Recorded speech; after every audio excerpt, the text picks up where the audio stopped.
Lightsaber up to the 1400 metres will suit it. Lightsaber holds on. Lightsaber's won it. Photo second. But 8th the win on Bella Nipotina. Bella Nipotina gets out and explodes. Bella Nipotina over the top has got up to win from ahead bobber Chassis Orla Mexicana.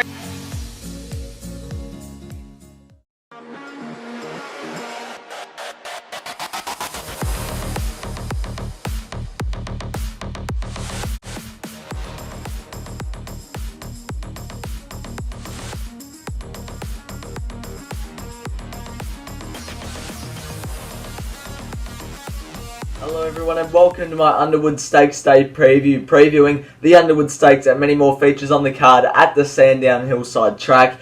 Before we get on to the Black Bookers, I must mention Supercoach Racing, a very fun game, starts on Turnbull Stakes Day weekend. The lead code is 597741, so if you can join up, that'd be much appreciated. It's a very fun game to be a part of, but we're going to get straight on with the Black Bookers now. We've got 4 Black Bookers on the weekend. Now I'm going to do them 1 to 4 of how I think they'll go. So 1 meaning I think they'll run really, really well, and 4 meaning I'm not so confident. So I'm with Tycoon Hummer in number 1. I reckon it's well clear of the rest. I reckon it's ready to do something special. Then it comes Berate, Front Page, and Mr. Moneybags. That's the order I'm putting it in. So Tycoon Hummer, I think I can back you into.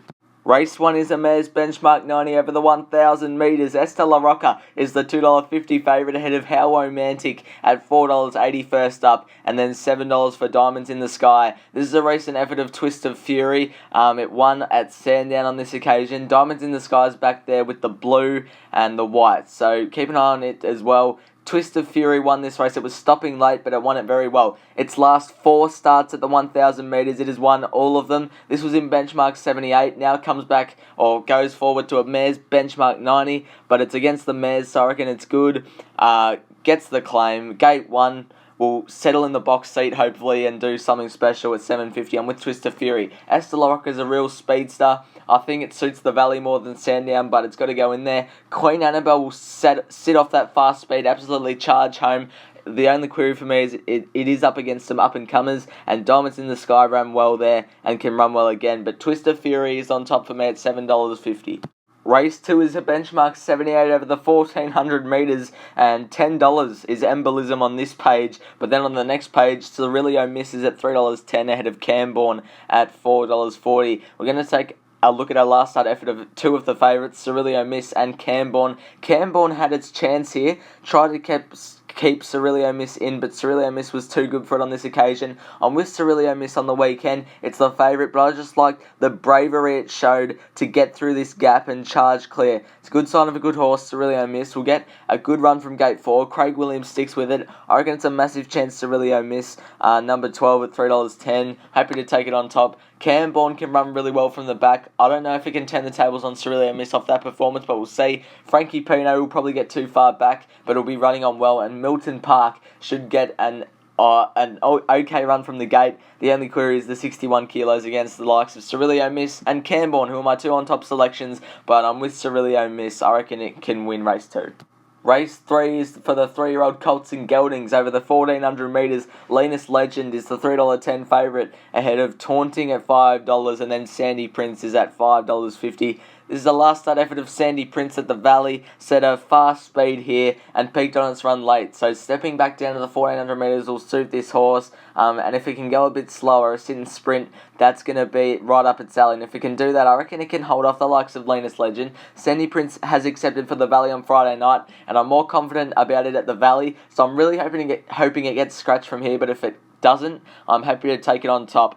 If Sandy Prince does get scratched from the Sandown meeting, LINAS Legend will be my on top selection. Damien Lane, good win last start, will be going well. Taunting's drawn a tad wide, but Craig Williams goes on, and it'll be a massive chance. Deprivation also goes forward. We'll have the early speed to come across with Sandy Prince from that wide gate, and I reckon Deprivation's over the odds at $23. But Sandy Prince is on top for me in race 3. LINAS Legend will be my on top selection if Sandy Prince gets scratched, however, so keep that in mind.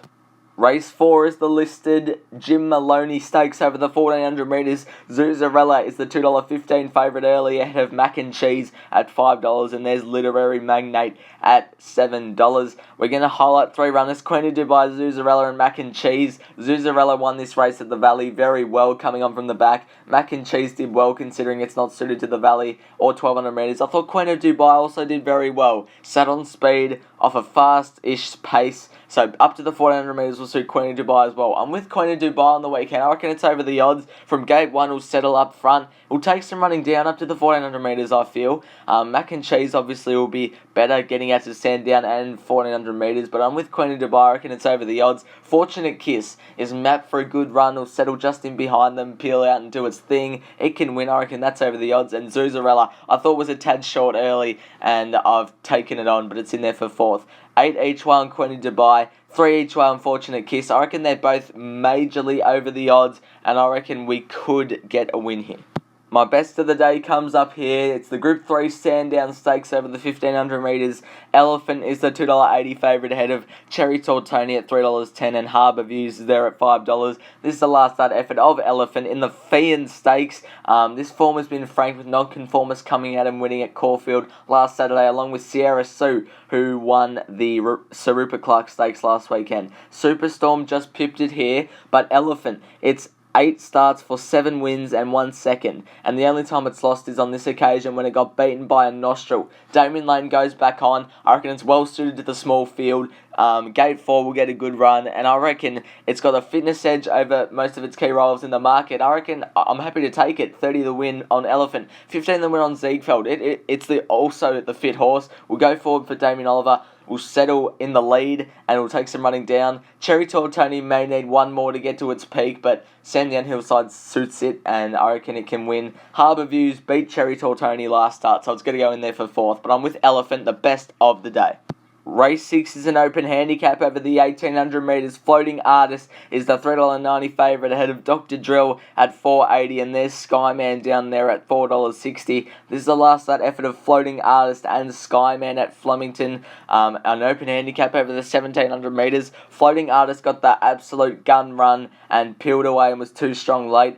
I thought Skyman was ridden too close to the speed. I think it's better suited ridden further back in the field, but it's drawn gate 1 again on the weekend, and it might need to settle up there.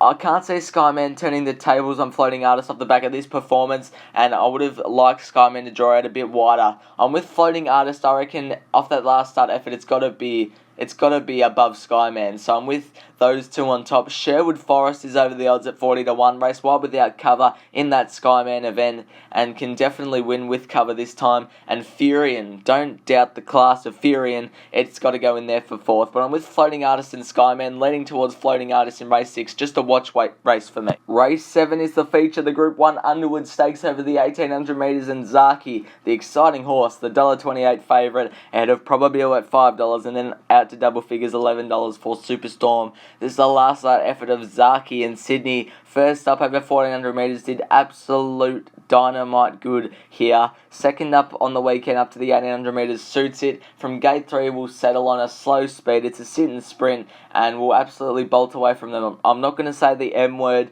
because I don't want to get in trouble, but it's going to win the Underwood Stakes, Zaaki. It's just going to win. Craig Williams on. Up to the 1800 metres, it's going to do well, Zaaki. $1.28's why. The Chosen One ran very well in a high rating fee, so I reckon it's over the odds at $18. 50 stars race wide without covering the Maccabi Davis Stakes, and has to be considered to do well here. Superstorm won that high rating fee in stakes, so it's also got to be considered to run well. I left Probabile out of my top 4. It's off the week back up, which is a bit of a query, and onto a soft 5 or 6 is a bit of a query as well, but Zaaki will win the Underwood. Race 8 is the listed Testarossa over the 1300 metres. SHERWOOD. First up is the $3.70 favourite ahead of Ironclad and Lord Vladivostok, both at $5.50. This is a recent jump out effort of SHERWOOD at Cranbourne. This was a solid piece of work for SHERWOOD. It's 3 from 3 first up, so I'm happy to have it on top. SHERWOOD draws gate 2, should be able to settle midfield or so, and if it gets clear like I'm running in the straight, it should be going very, very well. I've got that on top with Lord Vladivostok, so I'm with SHERWOOD on the weekend. I reckon $3.70, it deserves to be favourite. But moving on to the tips, I reckon Lord Vladivostok's a chance also. Comes down from Adelaide, Craig Williams on will go to the front. That's a recipe for success. King of Hastings will settle on speed and give itself every chance. And Ironclad, don't know where it'll get to from the gate, but if it gets somewhere, I reckon it's a good chance as well. So 20 the win on SHERWOOD, 17 the win on Lord Vladivostok. I reckon they're both very good chances to win race 8 at Sandown, the listed Testarossa Stakes, and this will be a good win. Race 9 is a wide open benchmark 84 over the 1800 metres. Flexible is the $5 favourite ahead of Aussie Nugget up there at $8.50, and then $7 for Hasseltoff, $7.50 for Kings there. But Flexible is the horse we're going to take a look at. This was a win first up at Sandown over the 1600 metres. This was in a Fillies and Mares benchmark 78, so comes back against the boys and up in class, which is a bit of a query, but it split through the gap and won well here. Gate 4, I think, can go more forward from what it did here, and Damien Oliver will know what to do, give it every chance, and hopefully win. I think Flexible, without too much confidence, is the winner. Hasseltoff will just need some luck from gate 14, but if it gets cover for Craig Williams, it's a really good chance. Lofty Star's been racing well and hasn't missed a beat since its first career start, so it's got to be in there. Horrifying, it's a forgive run from last start. We know what it can do. I've got it in there for 4th at $13, but Flexible is the way to close out the day for me. Race 9 Sandown.